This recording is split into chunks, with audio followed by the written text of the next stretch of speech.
Can you imagine living in a place where people defecate on the street, or where arranged marriages still exist?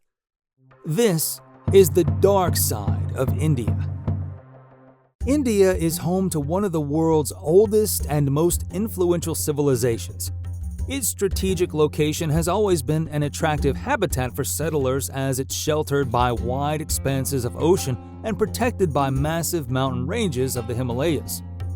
The first cities emerged in 3400 to 2600 BC in the Indus River system, or Indus civilization, and it became a self-contained political and cultural entity from that point on. It was speculated that the roots of Hinduism can be traced to the Indus civilization.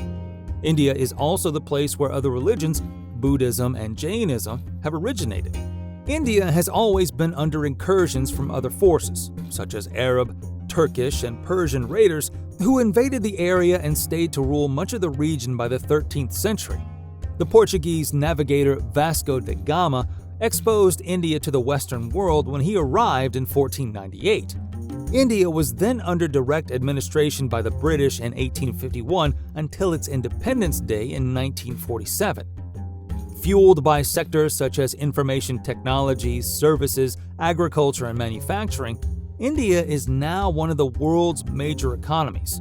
At the end of 2023, its GDP reached $3.73 trillion, while its GDP per capita was $2,610. On the other hand, many traditions in India still serve as a dark side to this country. One of them is its marriage system. India is known for its arranged marriages, but there are also forced marriages. Some regions, such as Jammu and Kashmir, have many cases of forced marriages. Some families even trick their daughters into going back from overseas for these marriages. Not only that, India also has one of the highest rates of child marriage. This is surprising, as it's been banned and criminalized by the government. Early marriages negatively impact Indian children's rights to education, which in turn could affect economic development. A girl who is married as a child is more likely to drop out of school and stay at home to tend to her family. Furthermore, she will also endanger her health due to complications during pregnancy and childbirth. Another interesting part of the marriage system in India is dowries. Although it's been illegal in India since 1961, many still practice it. Dowry is a payment made in cash or other goods to the bride's in-laws at the time of the marriage. Examples of dowries are TVs, beds, lavish pieces of jewelry, and others. The amount the groom's family requested will depend on several factors, such as the groom's education level, religion, region, or negotiation skills of both families. It should be noted that these traditions depend entirely on the family's background, whether they're very traditional or not so traditional. Another big issue in India is its education sector. India was once known as the country with one of the biggest populations of young engineers, but not all is as good as it once was. According to a recent employability survey, the majority of Indian engineers are unemployable as they're not trained in skills required by employers now. One of the reasons for this is their lack of proportion of engineers who took up projects beyond their curriculum and do internships. There's also a lack of faculty members who are talking about industry application concepts in class, leading to theory-based knowledge only. There are too many colleges offering engineers degrees in India, with astronomical prices, and quantity takes priority over quantity. And now, India is faced with the issue of thousands of engineers who are unable to find jobs. Aside from those issues, India also has unequal access to education, where many rural and underprivileged communities have little to no opportunities for quality education. Lastly, a major hindering aspect of India's educational sector is the lack of funding from the government. This includes funding for facilities like classrooms, libraries, faculty training, and curriculum development. India is a country that still holds its traditional values at heart, which is why public displays of affection are a big no in this country. Kissing, hugging, and even holding hands are still seen as taboo in India. Although it's very common in the West, that's not the case in this country. People on the street will shoot you dirty looks when you hug or hold hands in public. One high-profile example of this is when the Hollywood actor Richard Gere embraced and kissed Bollywood actress Shilpa Shetty during a public event in 2007. Because of their act, a warrant for Gere's arrest was issued due to complaints from the public. Some even burnt effigies of Gere and Shetty for acting in a sexually provocative way. Thankfully, Gere apologized and India's top court suspended the arrest warrant. Some speculated that this was a controversy made by a hardline political party that had an issue with Gere's stance, but the fact is PDAs are still frowned upon in India in most cases. There are relaxations in the next generation's views on social norms, but the majority still think these acts are unacceptable. Are you a person with a weak gag reflex? Then you might want to think twice if you want to visit India. Believe it or not, it's not too weird for you to get accidentally spit on when you visit India. You can find spit almost everywhere on the streets of India, as it's a common behavior. Even men who are riding cars, bikes, or rickshaws will stick their heads out and spit when they want to. What comes along with the spit is the guttural sounds that serve as a warning. When you hear this noise, you can bet that the person will be spitting in the near seconds. This habit is largely done by men in India, and it seems unlikely that they will stop. One of the reasons behind this is they want to relieve themselves easily when in public. It's also a display of masculinity in India. Some historians have also mentioned the influence of religious belief that you should discharge impurities from the body. This can cause harmful health effects, such as the spread of diseases.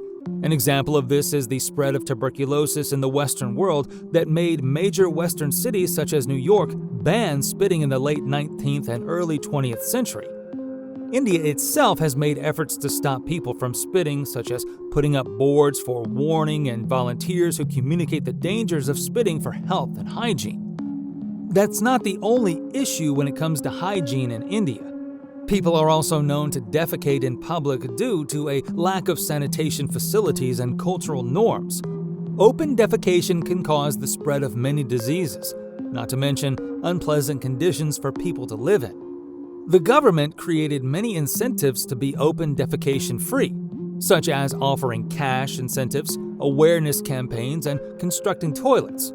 One of their campaigns is No Toilet, No Bride, meaning that brides should reject grooms who don't have a lavatory at home. Although they're slowly improving, there are still several hurdles to overcome. Several communities refuse to use the sanitation facilities built for them, as open defecation is a habit they can't leave. Some sites also created unwanted sludge that goes through in front of their house, making the surroundings impure. Many don't want to live near human waste, which is why they're reluctant to use the toilets. Hopefully, the government can create a better sanitation system and raise more awareness to create an open defecation-free country. India is a place where spirituality takes priority. Many people come to the country to find inner peace and serenity, but that's exactly why some people have used this to their advantage. If you ever go to their temples or sacred places, you might be greeted with people who are eager to bless you. Steer clear of them, as they might make it seem as if it's free at first, but by the end of the prayer, you'll be asked to pay a price. Another instance is when they ask you to pray together and give a blessing to each of your family members whilst asking about your background. By the end of the prayer, you'll be asked to pay for each member of your family or your wishes won't come true. Beware of these people and just say no to prayers and blessings up front if you're not willing to pay. Aside from their traditional and religious beliefs, there's something else that Indians are obsessed with: fair skin. They're so obsessed with fair skin that it creates a discrimination against people with darker skin tones. This has spawned many different whitening creams, cleansers, gels, and treatments that promise to turn your skin lighter. Some have associated this with the fact that whiteness is linked to power and higher class, because previously, those who ruled over China were Aryans or the British. Lighter skin is also associated with less exposure to the sun, meaning less brute work and a higher class. Thankfully, many are now going against the grain. A non-profit in India has started a campaign called Dark is Beautiful to fight against colorism, and public figures such as model San Rachel Gandhi are also on a mission to prove that dark-skinned people can be considered beautiful. Looking for a dairy fix in India? Then you better be careful because milk and dairy are considered to be unsafe food items in India.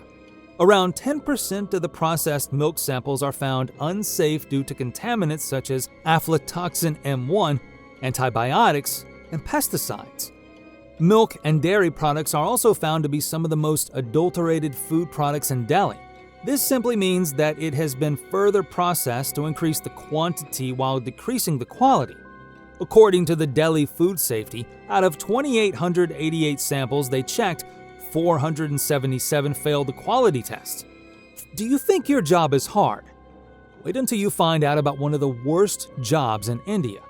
Some people dive for hours in the dirty and polluted water of the river Ganges in search of gold and silver. Although it makes for a meager amount of income, many still resort to this occupation to survive. India is a complex nation, filled with amazing cultural traditions and natural beauty. Despite that, there are still plenty of socio-economic disparities, uncomfortable social norms, and unhealthy habits. By recognizing these darker facets and collective introspection, India can make way for a brighter and more inclusive future.